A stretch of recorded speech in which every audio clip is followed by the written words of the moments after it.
ಇಷ್ಟಾರ್ಥ ಸಿದ್ಧಿ ಆಂಜನೇಯ ರಕ್ಷ ಕವಚ ಯಂತ್ರ. ಇದನ್ನು ಮನೆಯಲ್ಲಿ ಅಥವಾ ನಿಮ್ಮ ಬಳಿ ಇಟ್ಟುಕೊಂಡರೆ ನಿಮ್ಮ ಸಕಲ ಇಷ್ಟವೂ ಕೂಡ ಪ್ರಾಪ್ತಿಯಾಗುತ್ತದೆ. ನೀವು ಯಾವುದನ್ನು ಬಯಸ್ತೀರೋ ಅದು ನಿಮಗೆ ಸಿಗುತ್ತದೆ. ಆಂಜನೇಯ ಸ್ವಾಮಿಯ ಕೃಪೆಯಿಂದ ನೀವು ಪ್ರೀತಿ ಮಾಡಿದ ವ್ಯಕ್ತಿಗಳು ನಿಮ್ಮಂತೆ ಆಗುತ್ತಾರೆ ಮತ್ತು ನೀವು ಬಯಸಿದ ಹಾಗೆ ದುಡ್ಡು ಕಾಸಿನ ಸಮಸ್ಯೆಗಳು ನಿವಾರಣೆ ಆಗುತ್ತೆ. ಬರಬೇಕಿದ್ದ ದುಡ್ಡು ಕೂಡ ಕೈಗೆ ಬಂದು ಸೇರುತ್ತೆ.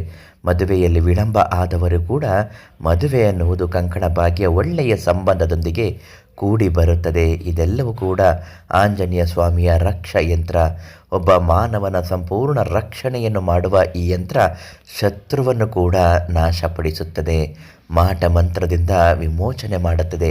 ಈ ಆಂಜನೇಯ ಸ್ವಾಮಿ ರಕ್ಷ ಯಂತ್ರವನ್ನು ಮನೆಯಲ್ಲಿ ಪ್ರತಿಷ್ಠಾಪನೆ ಮಾಡಿ ಪ್ರತಿನಿತ್ಯ ಪೂಜೆ ಮಾಡುವ ಸಮಯದಲ್ಲಿ ಇದಕ್ಕೆ ಪೂಜೆ ಮಾಡಬೇಕು. ಒಂದು ಸ್ವಲ್ಪ ಹಾಲನ್ನು ಹಾಕಿ ಪೂಜೆ ಮಾಡುವುದರಿಂದ, ಸಂಕಲ್ಪವನ್ನು ಮಾಡಿಕೊಳ್ಳುವುದರಿಂದ ಅದೃಷ್ಟ ಬದಲಾಗುತ್ತದೆ. ಈ ರಕ್ಷ ಯಂತ್ರ ಎಲ್ಲಿ ಸಿಗುತ್ತೆ, ಇದನ್ನು ಹೇಗೆ ಪೂಜೆ ಮಾಡಬೇಕು ಅಂತ ತಿಳಿಸ್ಕೊಡ್ತೀನಿ. ಏನಾದರೂ ನಿಮಗಿಂತಹ ಯಂತ್ರ ಬೇಕು ಅನ್ನೋದಾದರೂ ಕೂಡ ಪಂಡಿತ್ ಶಿವಾನಂದ ಗುರುಗಳಿಗೆ ಒಂದು ಫೋನ್ ಮಾಡಿ, ಅವರು ನಿಮಗೆ ನೀಡುತ್ತಾರೆ.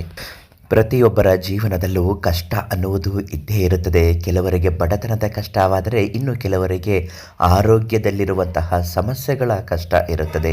ಮತ್ತು ಕೆಲವರಿಗೆ ನೆಮ್ಮದಿ ಶಾಂತಿ ಇಲ್ಲದೆ ಇರುವಂತಹ ಕಷ್ಟಗಳಿರುತ್ತೆ. ಇನ್ನು ಕೆಲವರಿಗೆ ಶತ್ರುಗಳ ಕಾಟದ ತೊಂದರೆಗಳು ಇರುತ್ತೆ. ಎಂಥದ್ದೇ ಕಷ್ಟಗಳಿರಲಿ ಶಾಶ್ವತ ಪರಿಹಾರ ಆಗಬೇಕು ಅನ್ನೋದಾದರೆ ಆಂಜನೇಯ ಸ್ವಾಮಿ ರಕ್ಷ ಕವಚ ಯಂತ್ರ. ಇದನ್ನು ಬೆಳಗಿನ ಜಾವ ಅಂದರೆ 6 ಗಂಟೆಗೆ ಪೂಜೆ ಮಾಡಬೇಕು.